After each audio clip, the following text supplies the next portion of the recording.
Buen día, empezamos DDT de vacaciones. Después de todo en vacaciones, tranquilo, desde la casa, compartiendo con usted algunas ideas, algunas cosas que se nos ocurre de lo que está pasando a nivel internacional, nacional, provincial, municipal.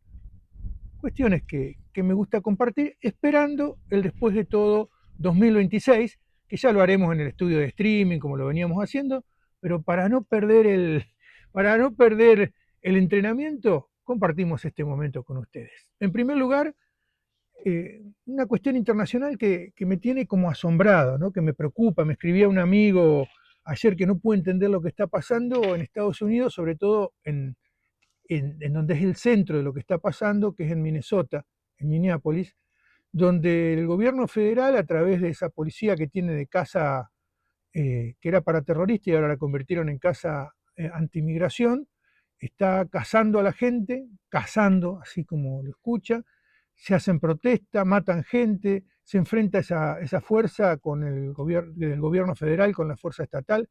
Una locura, casi como el cuento de la criada. No sé si leyó o vio la serie, que es terrible, dantesco, dantesco. No puedo creer cómo el pueblo estadounidense deje que pase eso. La verdad, muy, muy preocupante. Mi productora me hace señas de todo tipo que yo entiendo poco, pero bueno, ahora me hace así, que será que está bien.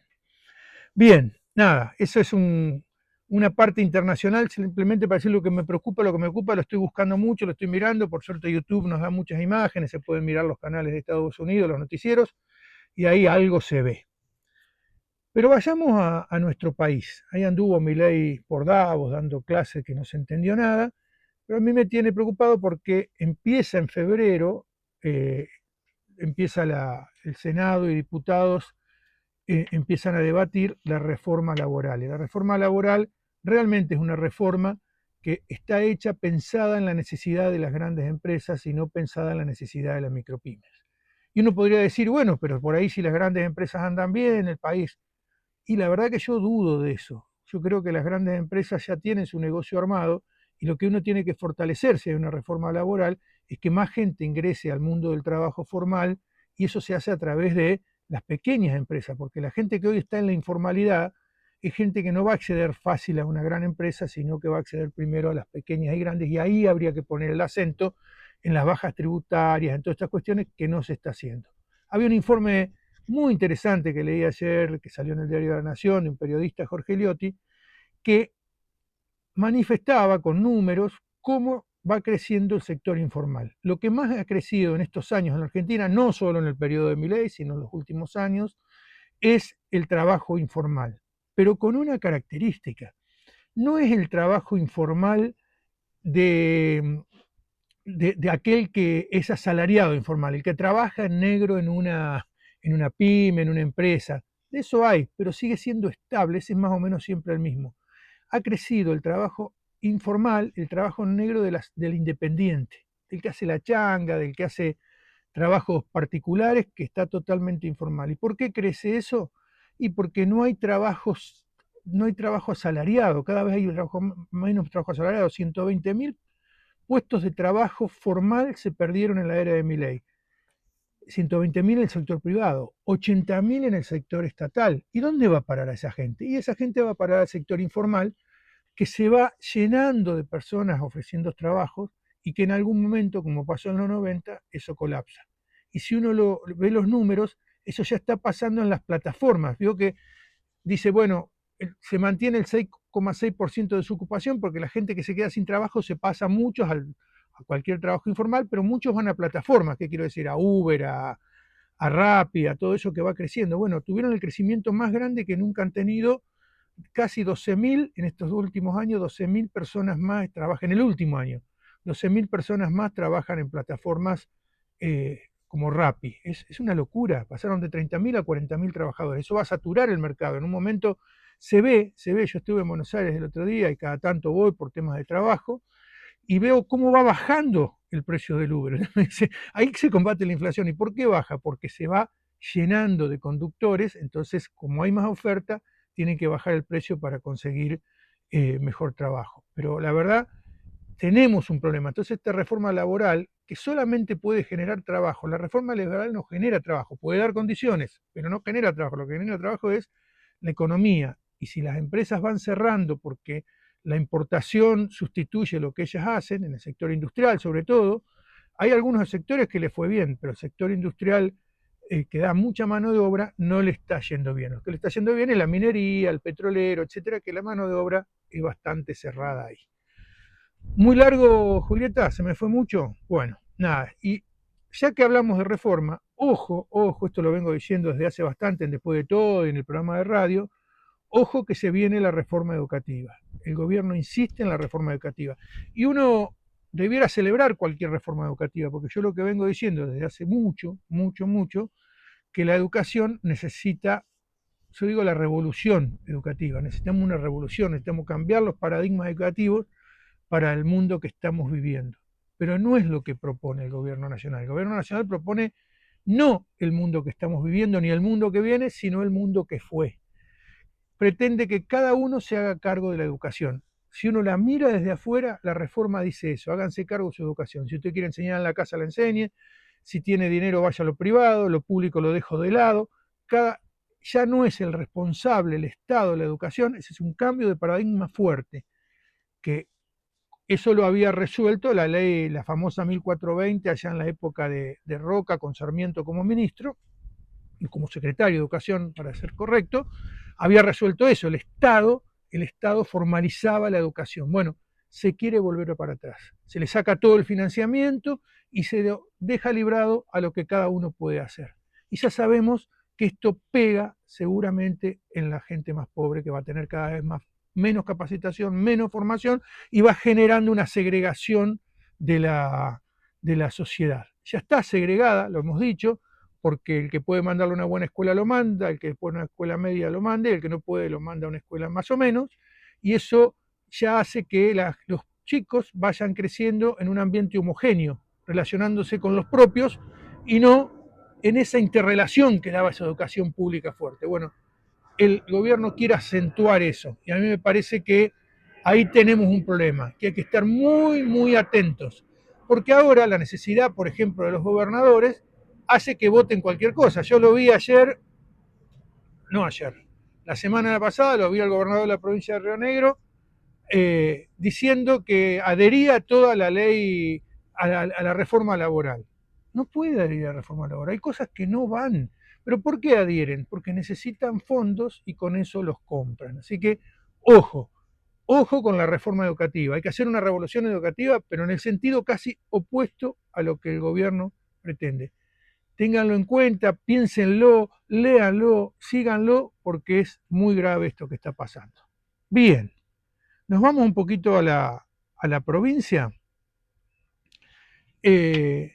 Cortito lo de la provincia hoy. ¿Se acuerdan que en el programa de streaming, vamos a sacar el reloj que hago ruido cada vez que le pego a la mesa? Sí, mejor. ¿Se acuerda que en el programa de streaming yo siempre insistía que la provincia hace un como sí gobernando? ¿Por qué? Porque gobiernan de acuerdo a encuestas. Hay que hacer esto, van para acá. Hay que hacer eso, hay que ser liberal, vamos para el liberal. Hay que ser peronista, vamos para el peronismo. Se va acomodando. Entonces, hizo una ley buena, una ley que está hecha, que para mí es una muy buena ley, que la llevó adelante una legisladora de Bariloche, junto con el sector público, con el sector privado, una ley consensuada que se repartió, que caminó toda la provincia para poder hacerse, cosa que nunca se hace. Se hizo la ley de ATUR, de la asociación, de lo que sería la agencia de turismo, que es una buena ley, que es una buena institución, que las provincias que anda bien la cuestión turística tienen agencias, pero otra vez el como sí, el marcha atrás, el no darle bolillas. Primero pusieron de presidente de la TUR al ministro de gobierno en ese momento, que no entendía nada de turismo, con lo cual no hubo una conducción. Se eligió un buen gerente, pero si no hay conducción, no hay conducción. Entonces se vuelve atrás, se busca un secretario de turismo de nuevo, se diversifica, pierde potencia. Y acá yo veo dos responsables. Por un lado, el gobernador, que tiene miedo a todo lo que le dispute algún punto de poder, con lo cual, justo a lo contrario de lo que hay que hacer, hay que pluralizar el sistema, hay que pluralizarlo mucho, ya voy a hablar de eso. Y por otro lado, los sectores empresarios, sobre todo los de Bariloche, que son los más fuertes en tema turístico, que dejan hacer, terminan dejando hacer sin imponer y imponerlo digo en el buen sentido, no chantajear, sino sin llevar adelante fuertemente sus ideas. Entonces acá la responsabilidad tanto del sector público como del sector privado de que se vaya desmembrando una nueva idea, que ya pasó con muchos organismos de la provincia de Río Negro, incluso mucho antes de este gobierno. Hay un estudio muy interesante hecho por un exdiputado y legislador que habla de cómo la provincia hizo, digamos, organismos que, como el organismo de la línea sur, como muchas de estas cuestiones, que son muy buenos pensados en el papel, pero después la política los va diluyendo porque teme al poder plural. Así que la ATUR, hoy otro como sí. Esperemos que este llamado de atención que le están haciendo en muchos lugares revierta y le dé el poder que tiene que tener la agencia de turismo, porque el turismo es una entrada indispensable para la provincia. Y en esto que decía hace un ratito de que el gobernador fue y se reunió con el gobierno nacional y le dijo que sí a todo y que eran unos genios, él se reunió con Santilli y con Santiago Caputo. Ahí tratará de forjar, para eso tiene mucha habilidad, y es lo que los políticos tienen que hacer, es forjar algún tipo de alianza donde tiene pocas herramientas, porque no tiene ni senadores ni diputados, pero algo se le ocurrirá.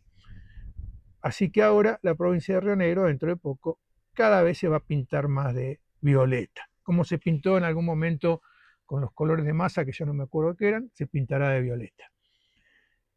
Y nos falta hablar algo que estuvo pasando estos días en el municipio. Está tranquilo el enero, siempre es un mes tranquilo para el municipio, pero no fue tan tranquilo.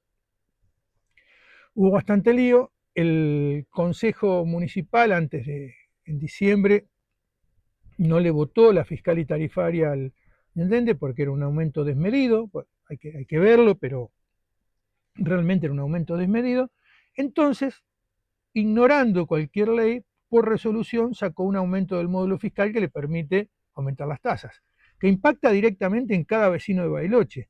Por eso todos los temas impositivos tienen que ir por el Consejo, porque en el Consejo existe la pluralidad necesaria, las voces, nos guste o no, que de alguna manera son las voces que representan a los vecinos, que dicen esto es mucho, esto es poco, este sector, esto otro. Digamos, se va consolidando un saber, un conocimiento de la ciudad más plural que permite discutir estas cosas. Por eso no se lo votaron. Entonces no puede, y eso lo dice claramente la Carta Orgánica, no puede el Ejecutivo sacar una resolución que afecte las tasas si no está discutida por el Consejo. Pero acá se piensa que se puede, y lo habían hecho, claro, hubo una denuncia, volvieron para atrás. ¿Para qué me sirve este cuentito? Para decirle lo importante que es nuestra Carta Orgánica. Que han intentado, desde el Ejecutivo, intentan decir que la Carta Orgánica para lo único que sirve es para que haya muchos concejales, lo cual es mentira, sirve para marcar la institucionalidad de nuestra ciudad. Y yo sé que a usted lo aburre, que lo que me escucha lo aburre la Carta Orgánica, ¿qué es eso? Es clave para la institucionalidad de nuestra ciudad. Ahí se marca qué le corresponde a cada institución, que hay que siempre rediscutirlo, se va a discutir el año que viene, pero es clave que se metan en lo de la Carta Orgánica. Y los concejales, con los cuales yo he discutido mucho mientras estuve en la gestión, pero discutí, pero nunca los pasé por arriba. ¿Sabe por qué? Yo estaba leyendo este libro se lo recomiendo, nunca lo hago, pero lo voy a recomendar, ¿Por qué fracasan los países? Es de dos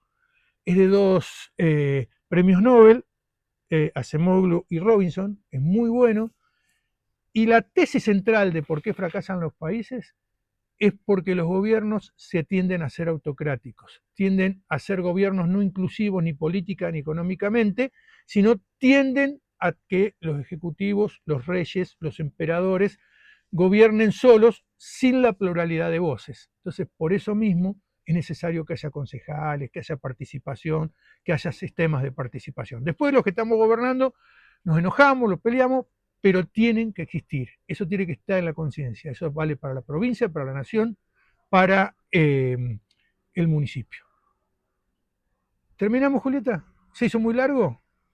Nos vemos pronto en el DDT en el streaming.